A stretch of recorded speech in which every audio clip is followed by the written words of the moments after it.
हाथी और सियार की कहानी। चंदन वन एक विशालकाय जंगल था। जंगल में सभी प्रकार के जानवर रहते थे। जंगल में मोती नाम का एक हाथी भी रहता था। मोती हाथी का शरीर काफी बड़ा था। एक बार चंदन वन में दूसरे वन से घूमते घूमते एक शियार आया। शियार ने जब मोती हाथी को देखा तब उसने देखकर शियार के मुंह में पानी आने लगा। शियार हाथी को खाने के बारे में सोचने लगा और मन ही मन शियार का शिकार करने की योजना बनाने लगा। शियार सोचने लगा कि यह हाथी बहुत बड़ा है। अगर मैं इसका शिकार कर लूं तब मुझे कई दिनों तक भोजन की तलाश में भटकना नहीं पड़ेगा। ऐसा सोचकर शियार हाथी के पास गया और उससे बोला, हाथी दादा, हमारे जंगल में कोई राजा नहीं है।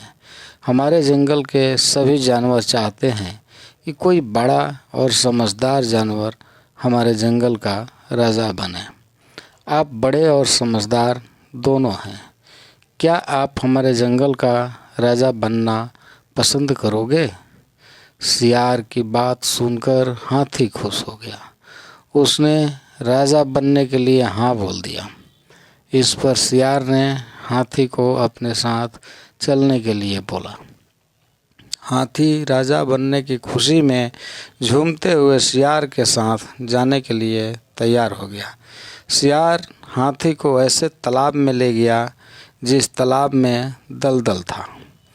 हाथी राजा बनने की खुशी में इतना मस्त था कि वह बिना सोचे तालाब में नहाने उतर गया।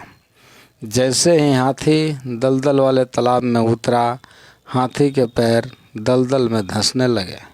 उसने शियार से बोला, तुम मुझे कैसे तालाब में ले आए? मेरी मदद करो, मेरी पैर दलदल में धंस गया है। हाथी की बात सुनकर शियार जोर जोर से हंसने लगा और हाथी से बोला, मैं तुम्हारा शिकार करना चाहता था, इसलिए मैंने तुमसे राजा बनने की बात का झूठ बोली। अब तुम दलदल में फंसकर मर जाओगे और मैं तुमको अपना भोजन बनाऊंगा। शियार की बात सुनकर हाथी की आंखों से आंसू आने लगे। उसने बाहर निकलने की बहुत कोशिश की। बहुत बार शियार से बाहर निकालने की विनती की, लेकिन शियार ने उसकी कोई मदद नहीं की और हाथी कुछ देर के प्रयत्न के बाद मर गया। हाथी के मरने के बाद शियार हाथी को खाने के लालच में उसकी पीठ पर चढ़ गया। हाथी को खाने के लालच में शियार यह भूल गया कि वह भी हाथी के साथ दलदल में नीचे जाता जा रहा है और अंत में शियार भी हाथी के साथ धीरे धीरे दलदल में धंस कर मर गया। इस कहानी से हमें यह शिक्षा मिलती है कि जो दूसरे के लिए बुरा करता है उसके साथ भी बुरा होता है। इसलिए हमें जीवन में कभी भी किसी के साथ बुरा नहीं करना चाहिए।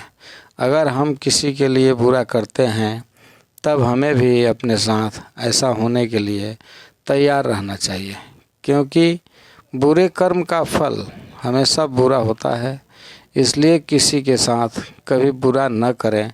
आपको हमारी ये कहानी कैसी लगी और आपने इससे क्या सीखा, हमें कमेंट करके ज़रूर बताएं।